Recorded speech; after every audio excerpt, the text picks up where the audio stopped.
Hey everybody, it's Jester Borris with I Want to Be a GM, and this is Dungeons & Dragons Through the Ages, Part 4, The Wizard. We're now going to be checking out The Wizard in 3rd edition and 4th edition of Dungeons & Dragons. To my right, I'm Troy, the Planescape guy. and on the left. Gwydion the Long-Winded. And we are going to dive right into 3rd edition. 3rd edition was the first release that we got from Wizards of the Coast back in early 2000, I believe it was, right? Yes. So we've got a lot of mechanical systems that were changed, and Even the name was changed. It's no longer Advanced D&D. It's now Dungeons and Dragons. Just Dungeons and Dragons. It's true. D20. So, yep. It was their first big launch for the D20 system. We now have a more comprehensive skills list. We don't have the proficiencies like the weapon proficiencies, non-weapon proficiencies of 1st and 2nd. And then we've got talents and feats, or something that our characters will gain as they level to improve or tailor our abilities. And spell DCs. We now have spell DCs that, Right. you know, they really fleshed out in this. Because what happened as part of that is we have counterspell, we have arcane as a skill, we have dang it, I was just talking about it. What was the so it was arcane and I'm not telling you. Go ahead and spin. oh, I'm not telling you. See how they treated me on 1 and 2? Yeah, Spin. it's nice. But because things now were based off of a skill check, concentration, that's what it was. So as things That's were, why I let him spin, guys. The end product of joke was just too quick. Too good. I love but you, man. now as they've established the skills list and all the math is meant to move in the same direction with the D20 roll, you started to have save DC. So if I'm going to hit you with Fireball or Lightning Bolt, you had a certain difficulty class or a number to roll to reduce damage or negate an effect or things like that. And that was the same across all the skills. So perception, which was actually search, spot, and listen for no reason. Unlocking doors and using device all had difficulty classes based on your skill level, the difficulty of the situation. Difficulty check for it, So, with that, any combination of race and class were now permitted. yeah, we saw a lot of the restrictions from the earlier systems fall away. And so you had a lot of racial bonuses for your stats and abilities, which meant, any any race that had an intelligence bonus might be better suited for a mage, but you weren't can go ahead restricted. and do a half-orc mage if you or wanted. dwarf even. They got rid of... They did have exception for prestige classes. Those were very strict, and you'll talk about those. Right, those were things as you developed and focused your character had even a finer set of requirements. So some of the other things that we see were carried forward were the schools of magic were still prominent, quite prominent actually, in the way that the game system was put together for wizards, which they renamed them. We went from mage in 2nd edition to back to wizards. Back to wizard. Please make up your... So it's like magic user. No, wait, they're mages. They're kind of wizards. Let's go wizard. But he's wizards... still going necromancer though. It doesn't matter what. He's still going to be necromancer. So as you've seen, Troy, we get into that. They've carried wizard from 3rd edition forward. Now that Wizards of the Coast has got us into 5th edition. The Wizards Coast 3rd edition it's their game now. Right. So they changed a lot of mechanics. I think they changed a lot of mechanics just because they want to show everybody that it was their game. Sure, that it was a different game, it was a different company, and they just wanted to put their hand on everything in it. But we've seen also that they brought a lot of the core... People like me kept writing letters saying, get rid of Thaco. Yeah, that was Gwydion's. It's Gwydion's fault. Yeah. People can't be mad. So... I was getting older. But, Troy, as we've gone through the ages, done the research on the D&D, we've seen that a lot of the core themes, the core spirit has remained in the game. Oh, absolutely. Even today, a lot of the mechanics change. It doesn't really matter. There's so many people playing the game that you'd have to really seriously break the game for people to stop. Well, so there's like the core classes: cleric, magic user, thief, fighter. Everybody still has whatever their favorite is. Everybody has their favorite races. And you add more races, you change it a little bit, people still going to have their favorite, whatever it is. Multi-classing. The multi-classing formula was now more like dual classing. So they did stream like that, and they changed it a bit. Yeah. So it was a lot more like dual classing. Right. Third edition had a lot less penalties for multi-classing. Yeah. But in third edition, I didn't feel that they had as many benefits sometimes, depending on the combination. So you've got a couple of notes regarding some of the spells that we've been keeping track of. How would they end up doing to Magic Missile for us? The Magic Missile, is the same. 1d4 plus 1, but you get 3 at first level. Instead of the one? Instead of just the 1. And then at the 4th level, you pick up 2 more, and then every 2 levels, you pick up another one. So they give you more punch up front, but it pretty much stays the same after that. Right. And 1d4 plus 1 per missile. Now, as you and I were discussing, those are great for breaking concentration. If someone is concentrating on a spell that's ongoing, yeah. Even if they have a damage reduction, which DRs was introduced in 3.0. Became a big thing with the game system. Yeah, depending on if it was a spell or it was an innate ability or a magic item you had or whatever you might have, or you were a otherworldly creature, like might natural have armor. sure. So any number of Could things. have a DR. If you had a DR of 5, then magic missiles did no damage, and people would shoot 3 at them. You didn't have 15 points total that you could get on. Right, it wasn't 1 hit plus 1. It was 3 hits of 1d4 plus 1. Yeah. And what that did was, number one, they may not take damage, but they had to roll 3 times against their concentration to see if they could keep it going, keep that spell going, or whatever they were trying to do. So they were, even if it didn't do any damage, the distraction sometimes saved the party from what was going on. Yeah. Magic Missile, in my opinion, is a spell that's over time. It's overlooked a lot of times because it's not a big punch spell. But there's more times than not. A lot of uses. You go around the table and you're like, okay, you shot this, I didn't do nothing. You fired that, I didn't do nothing. He almost killed when he got up there and hit him in the face with an axe. What are you going to do, Miss Magic User? Well, I'm going to shoot Magic Missile. Yeah. And it's not a lot of damage, but there's another 12 points. You go around the board again, there's another 12 points. Yeah. And it starts to add up. Especially at low level when you're dealing with something that's got 8 to 10 hit points anyway. Oh, yeah. You know, to Rat be able swarm. Yeah. Even if it's on a person, and Magic Missile automatically hits what you aim at. So even if he's covered, because we want Troy covered in rats right now. If he's covered, and you shoot Magic Missile, it's just going to hit the rats. Yep. Yeah. That's why you use Fireball. Hey. So Fireball is my other favorite spell. It's everybody's favorite spell, Nice I'm sure, little segue. Magic users. So here in 3rd edition, 1d6 per level, with a max of 10. So we're back to the max. Yes, they Just have it. Well, just like we had seen it in 2nd edition. 2nd edition, So- the max of 10. Yeah. 1st edition didn't have a ceiling, but 2nd edition they brought in the ceiling to 10d6. 3rd edition, it's still there, 10d6. Yeah. Damn it. Yeah. Still don't ask how big the room is. No. It's about to get a lot bigger. Yeah.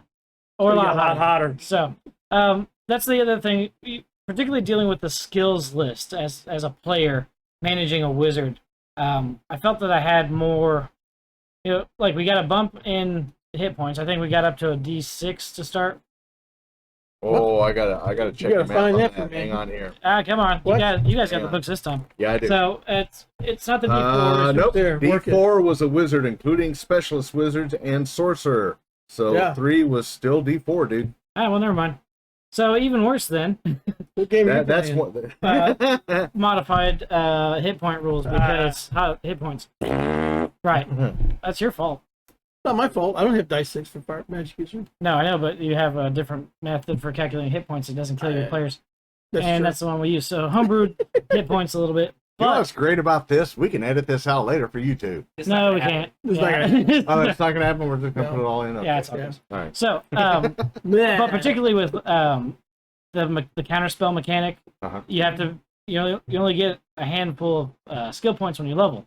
So if I want to be able to search, spot, listen, arcane, concentrate, I mean, like you just don't get that many. And the spells list was quite long. I think it was near 30 or a little over 30. And they pared it down by the time we got into the Star Wars Sagas edition that I play, and then Pathfinder luckily benefited from those adjustments as well. But it could definitely be pretty tricky to have a wizard out in combat. And so I still tended to play the fighter magic user, but a straight wizard was not a bad choice either. Yeah. Now, spell memorization was changed to preparation. Right. And that removed the suspicion that the wizard forgot their spells after casting them. Still, it's just preparation. Spells forgot my slots. Right. You know, You're still in detention. I put Spell slots were introduced as to differentiate from the different number of spells we knew as opposed to what was prepared, how many we could cast. And you could actually move a spell into a higher slot to increase its power or effect. right. And Whether the effect was time or damage or length or range, you could just use a higher spell slot Right. to change those. and we see some change. There's a little bit of changes to that just to make what we have in 5th Yes. edition today. Yeah. And we had 350 spells now. Yeah. Wow. Which was a lot. Yeah. They didn't take all the spells from the books, but 350 is pretty good from 194. So that's quite a bit of an upgrade. That's like that's 3 more. Yeah.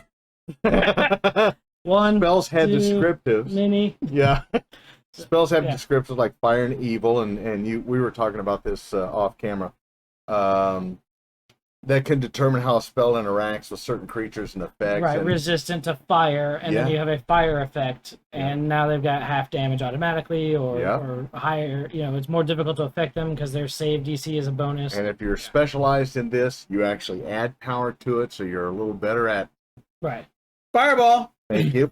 So if you're a fire specialist, He scared me. He scared me. Ah, uh, so, all character classes now use the same experience table for level advancement. So it's Yeah, one no through- longer here, there, yeah. thither, and yon. Which Yeah. makes multi-class way nicer. Well, Yeah, it does. yeah, So makes one it of the real things, particularly when you did multi-class for Wizard, you know, you had your character level 1 Sure. through 20, and that was your XP chart. Uh-huh. And then, so your character level 1 through 20, but you could be 3 levels of fighter, 3 levels of wizard, and that makes you a 6-level character, obviously. But you didn't worry about the potential that we used to have in 2nd edition as a elf. I could be a max of 8th level wizard, and then I'd have to go and find another 10th level. class. Yeah, fighter. Yeah, and so, you know, but you only had 20 levels in which to construct your character, and that includes the prestigious that you could get by 8th level. Mhm.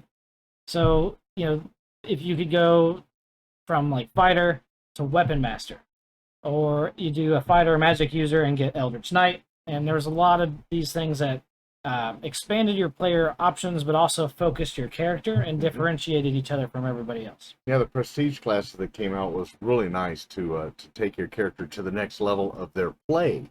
Yeah. And everything else boosted with it, but you stayed on that line. But it still really helped the game, and it helped the role play and so on. Especially when you go from, like, if Gwydion and I are both playing fighters, that's the fighter class. Mhm. But if he goes weapon master, and then I go and I take and I paired wizard and I go Eldritch Knight, we're both still frontline fighters, but the way that we do it now is completely different and very focused, but also complementary. It was very nice. Yeah, he's now a Pathfinder Magus.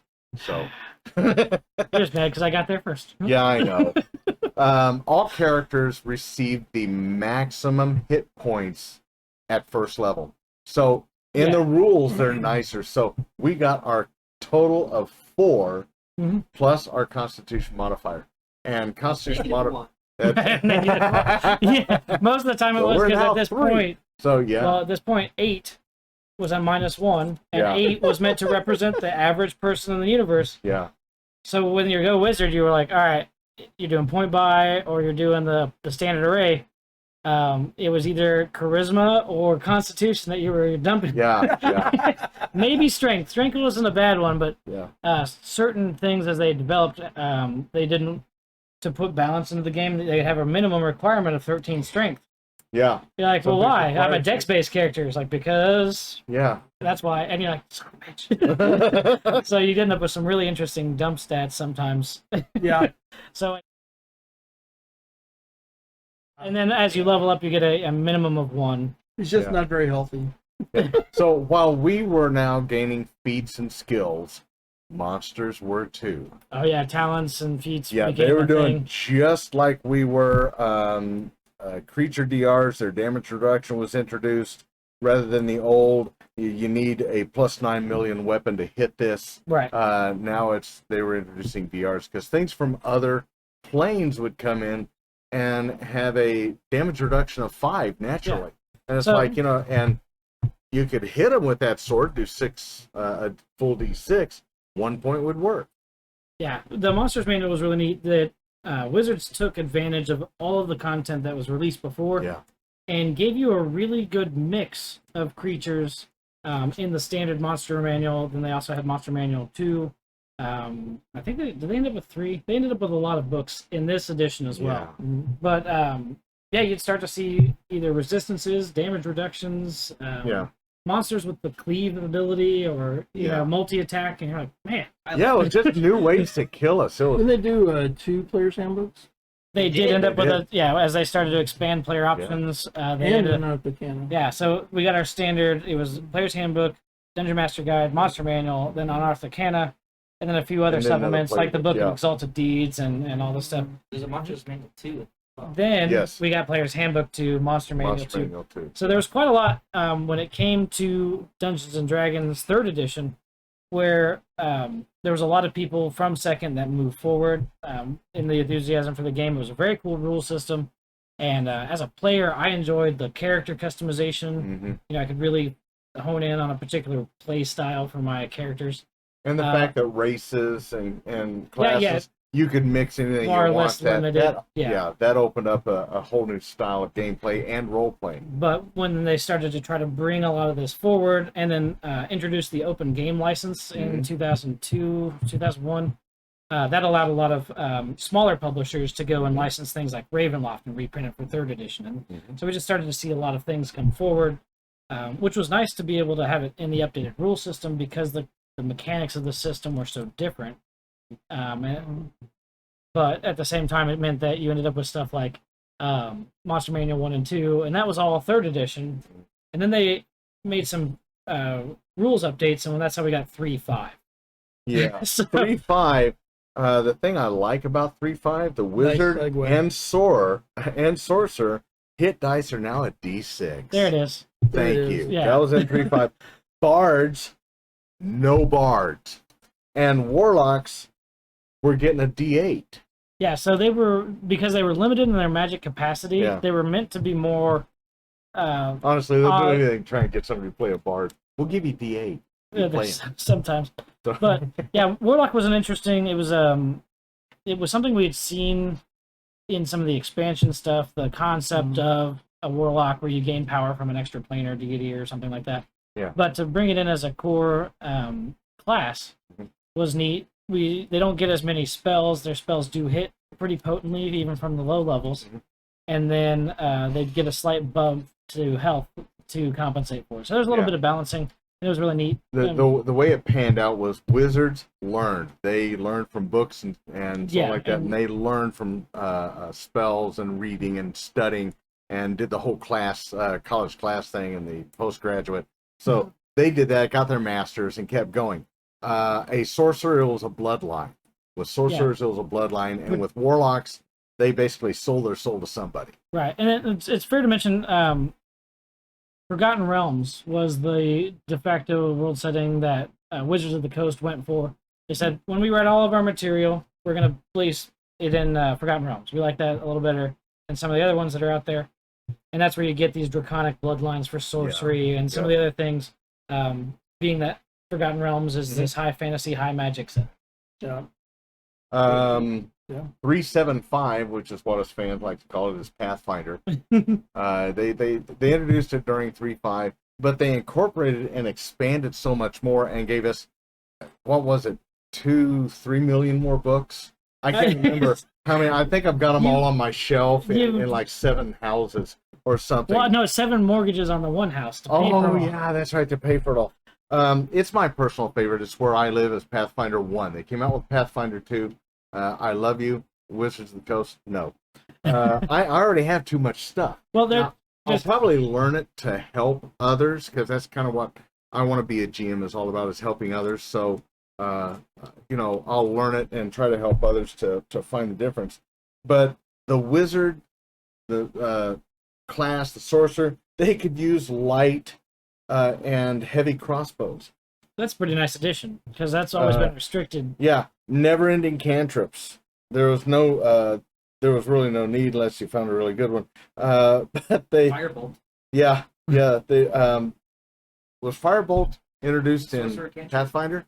In Pathfinder, I don't know. Sorcerer Firebolt always used to be a low-level fire spell, and I think Yeah, 5th edition thought that finally was. bumped it down. Yeah, Because of the way fifth they wanted edition to- went. Yeah, because that was still a first level spell then. Now people ask, well, what makes Pathfinder so cool? Gnomes can die of boredom in Pathfinder.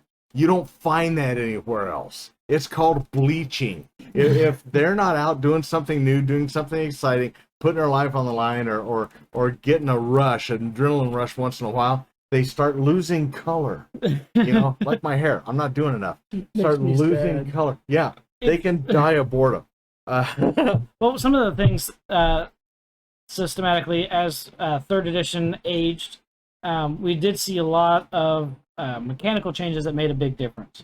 So, Troy, you played with me in Star Wars Sagas Edition, which is a derivative of this. It is. And you know that their skills list is not the full page long; it's about half the page long, Yeah. and it's much more focused. Yeah, I do like the skill based character level less. Yeah. Skills based. It just makes it as an easier play system. Right. So many of them are. And then we've talked a little bit earlier about how we've got different attack types. So Burning Hands will attack in a cone. Some of the feats that we had access to as a wizard were meta magic feats, and so Meta magic. because it's magic at another level.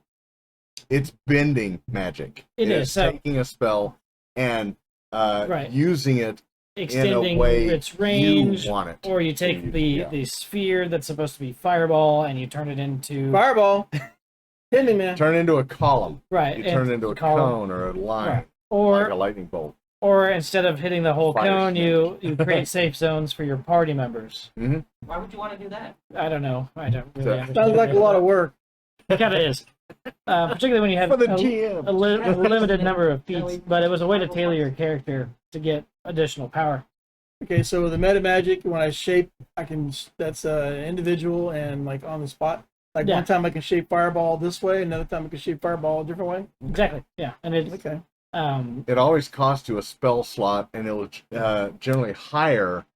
than Yeah, the so spell. you- So if you cast 3rd level fireball, it costs you a 4th level spell slot to meta magic that spell because to it do takes with what you want. it was meant to represent that you were taking more of your power and ability to affect the spell beyond what it was meant or how it was designed.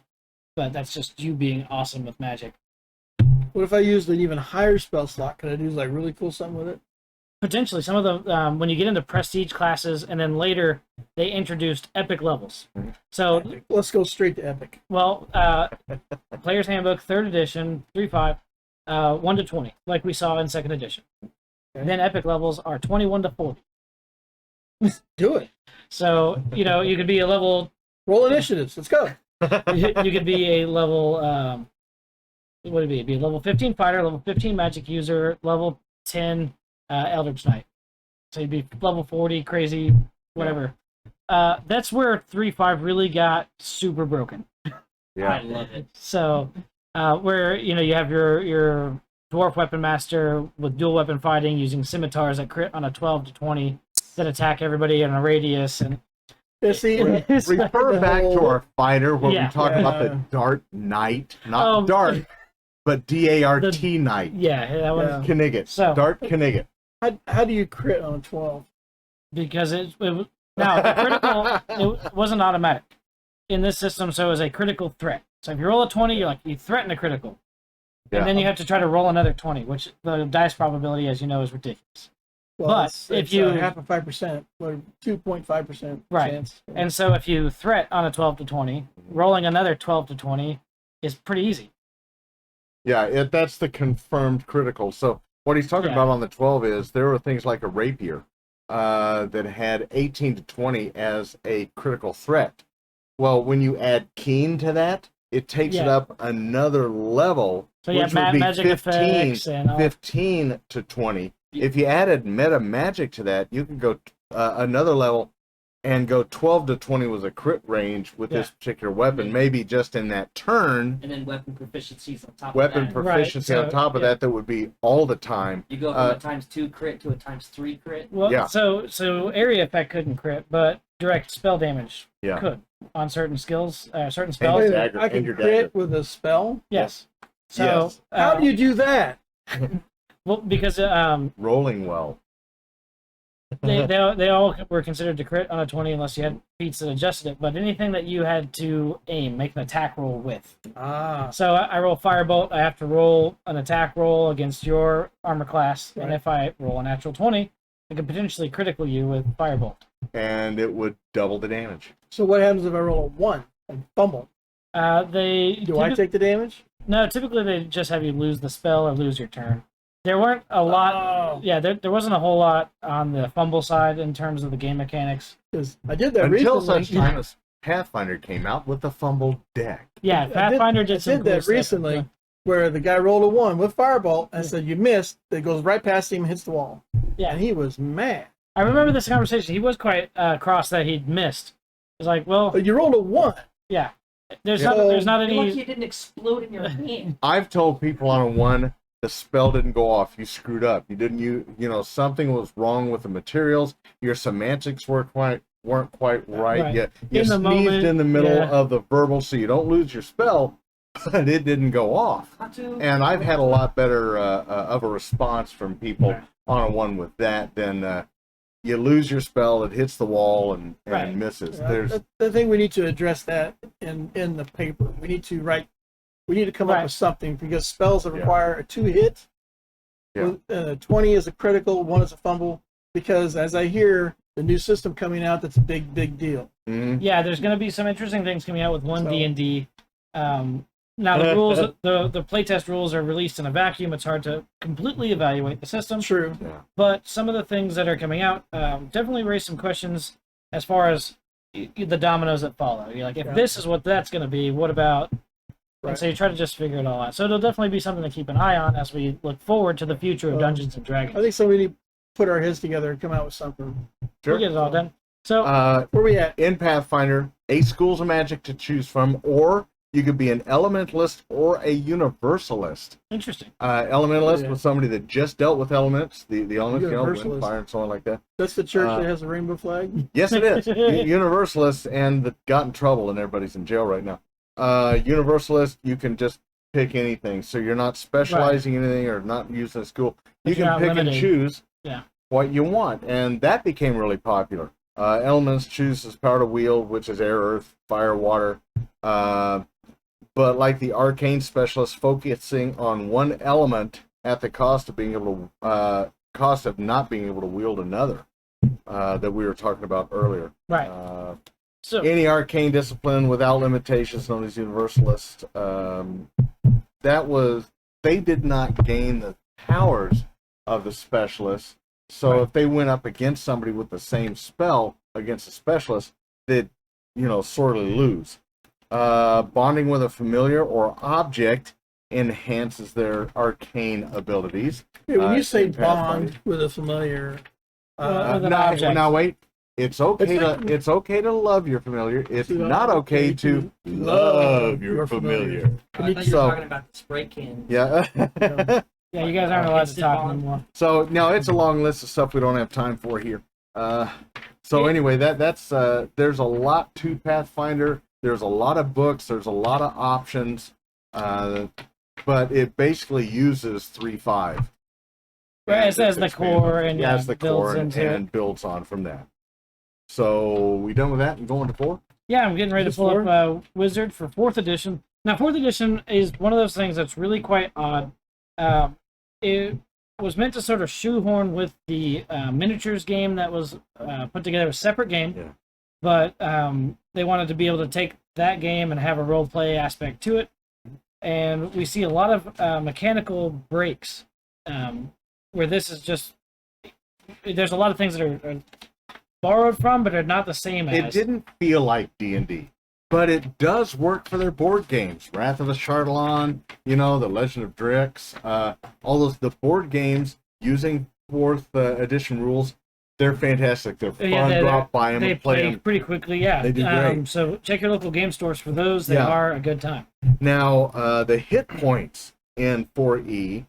At first level, you started with 10 points as an invoker or a wizard, but then you were back to gaining 4 points per level gained with no Constitution addition. Yeah, armor proficiency is cloth. We're still stuck with t-shirts here. Weapon proficiency is dagger and quarterstaff. Yeah. So still no ranged weapons like I'll take a bucket sling. of quarterstaff. Yeah, don't tell him that. Right. So see some of the things where we've got broken out defenses. So we've got will defense, reflex defense, and fortitude defense. Mm-hmm. So reflex was your ability to dodge, will was your mental defense, and then fortitude was things like environment, cold, extreme heat, poison, those sorts of things. And we saw that come out of some of the later revisions of 3.5. Yeah. Katie said she actually has the Dritz board game. Oh, nice. We're going to have to play it next time. Yeah. Now you tell us. Yeah. They abandoned hit dice for the term level. Right, because it was... They didn't play the dice game. They just gave you however many points you were due at that particular because class. Your miniature had that was the terminology they used in the minis game. Yeah. So certain things you can get here: a control type wizard, a war wizard. So implements. So we got 2 ways to play basically to start with. I like the war wizard. Yeah. So your delight is in powers that deal damage. So, sounds like fireball. Yeah. The spell schools were done away with until they came up with they were reintroduced with the D&D Essentials supplement. So the schools were done away with in original 40. Right, because it just they had a mechanic that was more focused around powers or abilities that you could activate in your turn, things of that nature. And when the schools were introduced, it was enchantment, evocation, illusion, necromancy, and nethermancy, corresponding to the shadow sub-school of the illusion school from the previous editions. Right, So one of the where things they started to really get into around this era in terms of Faerun lore was the Shadow Realm. That's where it came from. Yeah. Okay. Right, so one big thing is this guy's got a floating island. He foresaw this magical calamity that was going to depower his island and then smash his civilization into the mountain. Thunder. So he puts a bubble around his castle and goes into the Shadow Realm until that passes and then he comes back. But they spent a couple hundred years in this Shadow Realm and they've been affected and modified by it. So you start to see some of that comes out with like Shadow Warlock, and we're starting to see those in 5th edition supplements now.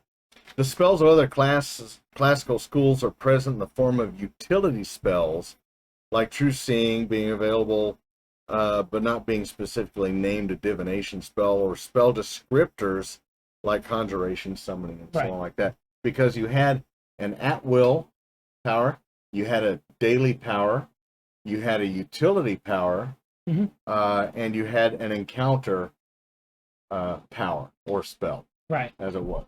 Interesting note, one of the guys that we all know, Quinn, who plays Savage Worlds now, started his D&D experience in 4th edition. Yep. Huh. So he's, God bless him. he's played with this a lot, and then We has tried now for a moved year. in. It was like, oh look. So he's now in Savage Worlds and having more fun. There with were a lot of core differences between 3 and 4.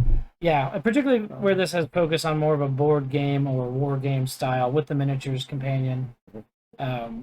And I definitely have a preference for 3 or 5 over 4 in the way that they approach the game. I feel a lot of what D&D was, that thematic spirit, those sort of high adventure, high fantasy, got sort of buried under rules and mechanics and measurements. Yeah, there was a lot of rules and mechanics in 4 that I just didn't. In 3rd edition, they introduced cards, spell cards. Yeah. And so on. And this, I believe, expanded on that because you would have to pick your at-will powers, however many you were allowed, 2 or 3 to choose from, a utility. The at-will powers that could be used every turn, that's like cantrips of 5th edition. Daily powers were just that and required an extended rest or 8 hours to recover. sort of like divine spells or Right. something like that. The utility powers weren't part of an attack or defense or anything like that. They supported, they boosted attacks, defense. They affected the spells. Yeah. Like Shillelagh, you know, right. And so on. In counter spells, was a spell that you could use once per encounter. Go figure.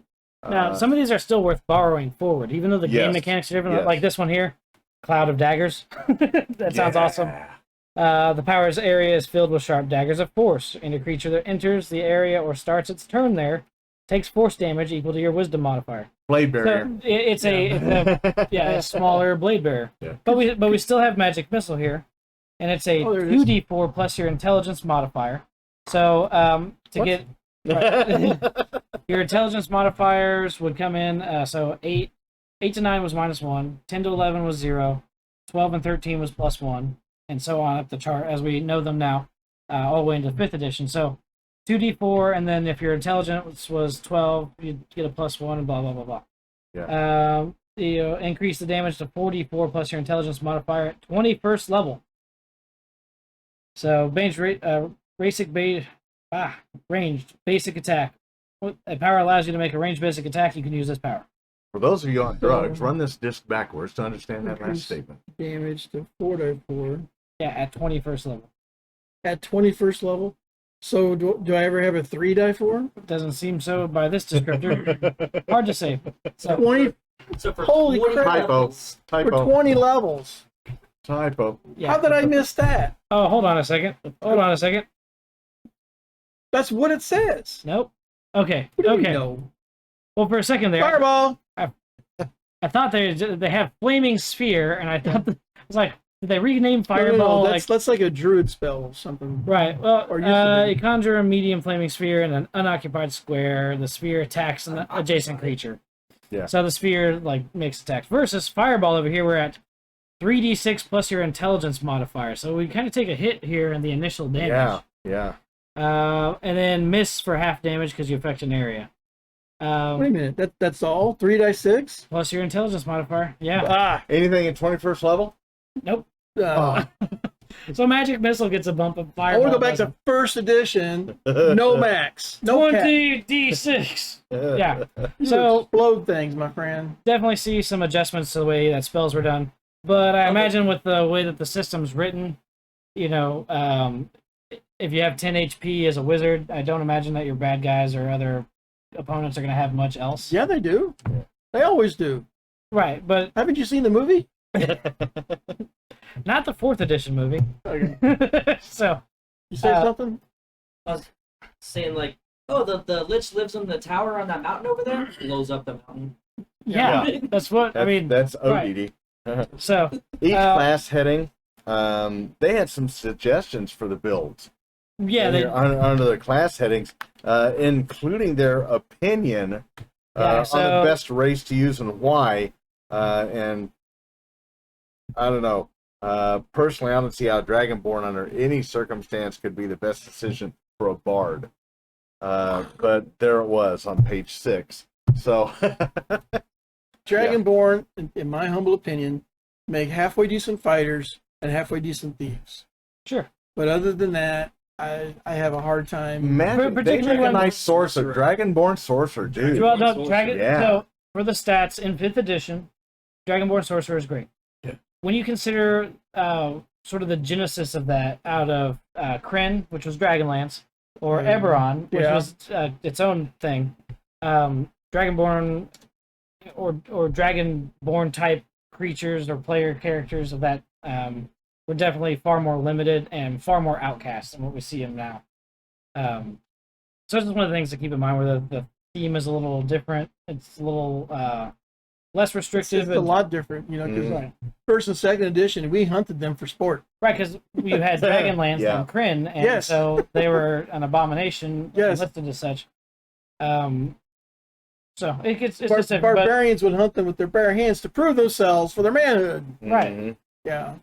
So just There was a lot of barbarians going around with like fire damage. Fire damage face, on the face. claw marks, Yeah, chew marks. claw But marks. Yeah, it looks So it's, like um, face. There were some new implements that I found interesting in for wizards in 4E. Wizards and other classes normally have something they focus their power through. yeah, that was whether something that was use a wand or thematically important, or thematically, you had a wizard focus, whether it was Yeah. a wand or an amulet or See, staff. a Dragonborn should need that because they can't pronounce all the letters properly. They can speak Draconic just fine. Yeah. So anyway, the arcane power supplement added mastery to this effect. So you could use an orb, a tome, or whatever to gain one free action per encounter that empowers a spell, action, or ability. It can also hamper the opponent. It all depends on the type of mastery and the power you choose. And all I'm Right. saying is free is good. So That doesn't hurt. you can also choose to be a summoner or an illusionist wizard. So our illusionists were back in here, and they were still separate with pros and cons for each. They got their standard familiar. If you want to look at page 137, look through that, which we'll do in our familiar section, on our familiar video. It'll be more familiar then. It will. Perform ritual castings, epic destinies. But interestingly enough, there wasn't about more power, No, right, right, which everything is really a should be. big departure from what we see with the wizard started weak, but was the glass cannon. Yeah, as Here- this was stating, it was more about their place in the universe. And I'm like, well, there's a concept. Right, and what is it? As control, like I just deny this area so the bad guys can't move through it because of my. It's all good. Like I said, I didn't know a lot of people that played in 4 for very long, and No. you said you tried and just We couldn't tried get for a the handle. year. A whole group was tried for a year and just didn't get it. Not a bad system. I actually It read gives level the 30. book, Mhm. or not the whole book, the parts of the book when it came out at a game store down in Springfield. Mhm. Several of us sitting around reading it and talking about it, and none of us were very thrilled with it. Yeah, at 4th edition gives the max level at 30. It shows the max level at 30 at 1 million experience points, and each million you would go up another level. I did like ability score additions. As you raise every 4 levels, you gain +1 in 2 abilities, Right. There's or +1 in all abilities that they gave you at levels 11 and 21. So level 11, right. +1 in all of them. Level 21, +1 in all of them. And if you wanted to extend that into the others to 31, you could do that again as well. Every But 4 you would get 2 +1s. you would So- get 2 +1s that you could stick someplace. Right, and that's something we see in the Star Wars Sagas edition, and I think they carried over into Pathfinder. Is that right? Yes. Yeah. We don't see the 11 gives you +1 to all, but it was a nice way to sort of power scale your character as they Or level just say, up. play us. We need you to buy these books. So, All right then. And then the next edition. So, any final thoughts on 4th edition Wizards? it had some good things about it and Yeah. some things that carried over into 5th edition. It had some great ideas, but the bottom line is go out and buy the box games. Those things rock. There we go. Yeah. So, Troy, you got any notes on that one? Overall, it was very difficult for me to enjoy because there was just too much Restriction. I like VATCO, and this is too much math for me. So Yeah, that's all I gotta say. So, that is our final thoughts on 3rd edition and 4th edition, The Wizard. I'm Jester Borris with I Want to Be a GM. Don't forget to like, share, subscribe, and comment wherever you find this video. To my right. Troy, the Planescape guy. And to my left. Gwydion the Long-Winded. Hope you're still with us, Katie. Yep, we're going to be back with 5th edition and the final chapter of this, Through the Ages, The Wizard.